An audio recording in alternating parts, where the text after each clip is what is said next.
When she was born in 1533, Elizabeth was a great disappointment to her father. King Henry VIII of England had hoped for a son and heir and was distraught and angry. When Anne Boleyn gave birth to a little girl, before long the king ordered the mother's execution. Elizabeth was cast away. But as every student of history knows, that was not the end. Elizabeth would go on to be crowned queen. What's more, she's widely acknowledged as one of the greatest monarchs to ever sit on the English throne, ruling for an incredible 43 years.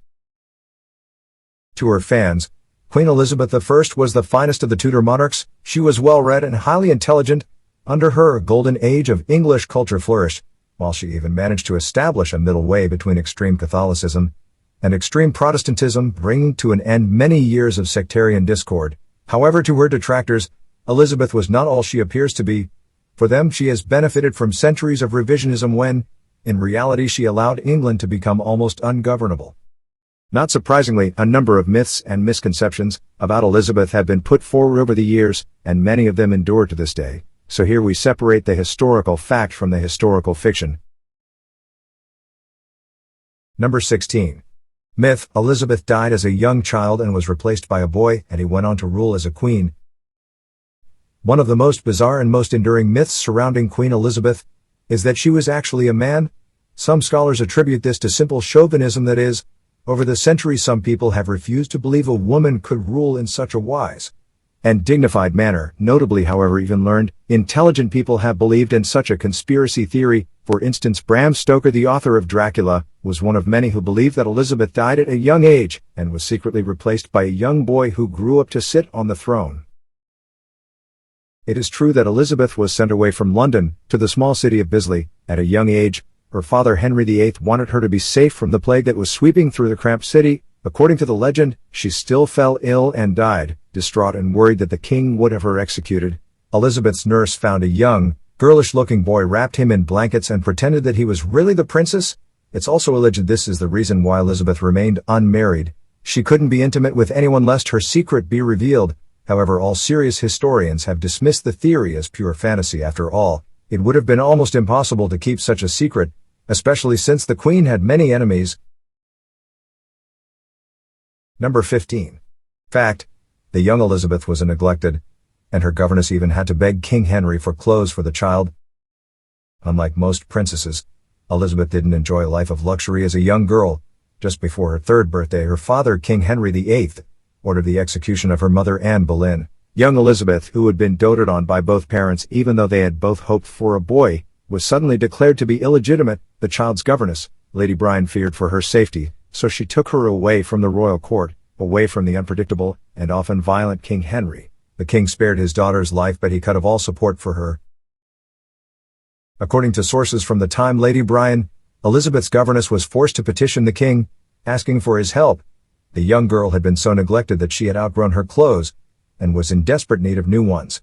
After her 4th birthday, however, Elizabeth's fortunes changed.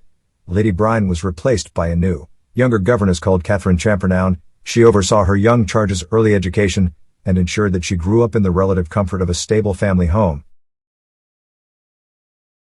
Number 14. Myth: Elizabeth swallowed Henry VIII's propaganda campaign and completely disowned her own mother. Elizabeth was just 3 years old when her mother, Anne Boleyn, was executed on the orders of King Henry VIII. The king had been disappointed that his second wife had given him a daughter instead of a son, and according to the official statement of the time, Anne had also been disappointed that her child was a girl, and that she had failed to give her husband a male heir after her death.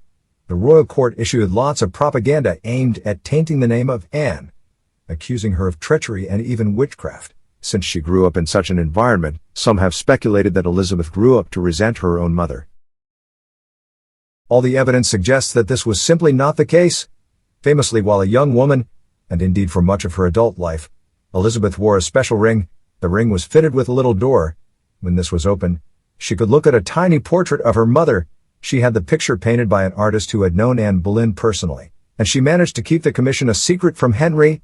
There's also a famous family portrait in which the young Elizabeth is seen wearing a necklace with the letter A on it, proof that she was honoring her mother's memory, right under the nose of her tyrannical father. Number 13. Fact: Elizabeth spent several weeks locked up in the infamous Tower of London, but was allowed to take her servants with her. August of 1553, Mary Tudor rode proudly into London to be crowned the Queen of England. Elizabeth, her half-sister, was by her side. One of Queen Mary I's first acts was to require all her nobles and fellow royals to attend Catholic Mass. Elizabeth, a Protestant, went along with this. In February of 1554, however, she was implicated in the Wyatt's Rebellion, a Protestant plot to overthrow Mary and make England a Protestant stronghold once again. Elizabeth vehemently denied any involvement. Despite a lack of concrete evidence, she was found guilty of sedition and sent to the Tower of London. Elizabeth entered the infamous prison on boat, through Traitor's Gate. Given the circumstances, it's probable that she believed she would either be executed, or else live out the rest of her natural life in the bell tower. However, the tower guards treated her well. Several of her closest servants joined Elizabeth in the prison, and she was given a small but comfortable room, with enough natural light to read, and was permitted to take daily exercise. Supporters petitioned Queen Mary to release her half-sister, and in May she did just that. Elizabeth was sentenced to live under house arrest, and the records show huge crowds lined the streets as she was transported to the home, where she was to spend more than a year. Number 12. Myth. Elizabeth had 6 fingers on one of her hands, and she inherited the deformity from her mother, Anne Boleyn. In the years following her execution, rumors that Anne Boleyn had 6 fingers on one hand started to spread throughout England and beyond. The first reference to this was made by Nicholas Sander in 1530, and it soon gained currency across the continent, as did similar rumors that the second wife of Henry VIII even had 3 breasts as well as the extra digit, since she was Anne's only child. The rumors even went so far as to say that Elizabeth had inherited her mother's physical deformities, but managed to hide them from the public, and even from those closest to her, for instance by refusing to get married. All serious historians refute such allegations. Notably, Sander, who was the first to mention the 6 fingers thing, was a Catholic and was intent on slandering the Protestant Anne Boleyn, since physical deformities were widely assumed to be a sign of evil. This would have been an effective line of attack, as it would have been for Elizabeth. However, there's no evidence to suggest that either Anne or Elizabeth had any extra fingers or breasts. What's more, it's highly unlikely Henry VIII would have taken Anne as his wife, as she wasn't conventionally attractive after all. This was a monarch who had his marriage to his 4th wife, Anne of Cleves, annulled on the grounds that he found her too ugly to consummate the union. Number 11. Fact. Elizabeth was a sickly child and was unwell for the remainder of her life, even though she tried to cover up her weaknesses. From an early age, Elizabeth realized that, in order to survive in a man's world, she needed to present herself as tough and unshakable, and for the most part she succeeded. However, the impression she gave was a mask covering the reality. According to some recent biographers of the Tudor Queen, Elizabeth suffered from bad health from childhood, most notably with a bad case of smallpox, and as she got older her health only got worse. In the end, the Queen of England was a frail old lady using every possible trick to cover up the truth. Ironically, it was her attempts to hide her frailty that most likely caused the Queen's health to decline so rapidly in her later years. Each morning she would apply bright red blusher to her face and neck to hide her wrinkles and her smallpox scars. This was made from mercuric sulfide, so every time Elizabeth licked her lips, she would have been slowly poisoning herself. As we now know, mercury poisoning affects the brain, causing slurred speech, memory loss, and a lack of coordination. And of course, the worse she looked, the more toxic makeup her ladies-in-waiting slapped on her every day. Number 10. Myth. Elizabeth, like Catherine the Great, was promiscuous and took a number of her male court favorites into her bed. From middle age onward, Elizabeth I actively encouraged the popular perception of herself as the Virgin Queen. However, not everyone was convinced the monarch was quite as chaste as she said she was. Both during her reign as well as in the years following her death, rumors circulated that, far from being a virgin, Elizabeth was a wildly promiscuous woman, with a voracious sexual appetite. Above all, it's alleged that she took the Earl of Essex and the Earl of Leicester, as well as Robert Devereux and Sir Walter Raleigh, to bed with her. According to most scholars with deep knowledge of Tudor England, it's highly unlikely that even the Queen would have been able to conceal an affair and keep it secret. It's true that she did have male favorites, and while the accounts of the time do reveal that, Elizabeth not only liked to surround herself with handsome young men, but she also gave them nicknames and openly flirted with them. What's more, she was also a keen dancer and loved foreign, more risk dances, such as jigs from Italy. However, there's simply no evidence to suggest that the Queen invited her favorites, or dance partners, into the royal bedchamber. Number 9. Fact. She may have been all-powerful, But Elizabeth I was afraid of mice and terrified of being alone in the dark. As Queen of England, Elizabeth's power might have been absolute, but that doesn't mean she wasn't human. Indeed, just like everyone else, the monarch suffered from fears and phobias. The records do show that she was terrified of mice, according to accounts from certain members of her court. Whenever she spotted a tiny rodent, Elizabeth would climb up on a chair or any other easily reached piece of furniture and call for her guards. She would only come down once the offending mouse had been killed. As well as her fear of mice, Queen Elizabeth I also suffered from a crippling fear of the dark. It's possible that this started in childhood, and was almost certainly made worse by the time she spent locked up in the Tower of London. Elizabeth was so scared of the dark that she refused to sleep alone. Each night one of her trusted ladies-in-waiting would be ordered to sleep in the Queen's bedchamber, according to one famous episode, when Elizabeth's usual bed companion, a lady named Dorothy Stafford, broke her leg in a horse-riding accident.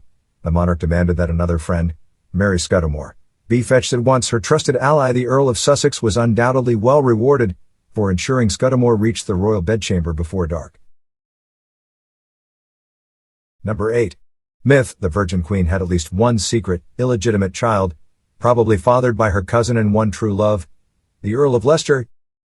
Even now, many people refuse to accept that Elizabeth I was happy without the love of a man. Ever since she was a young lady, rumors concerning her love life and, indeed, sex life have abounded, and according to some, not only did Elizabeth not die a virgin queen, she even had a child out of wedlock.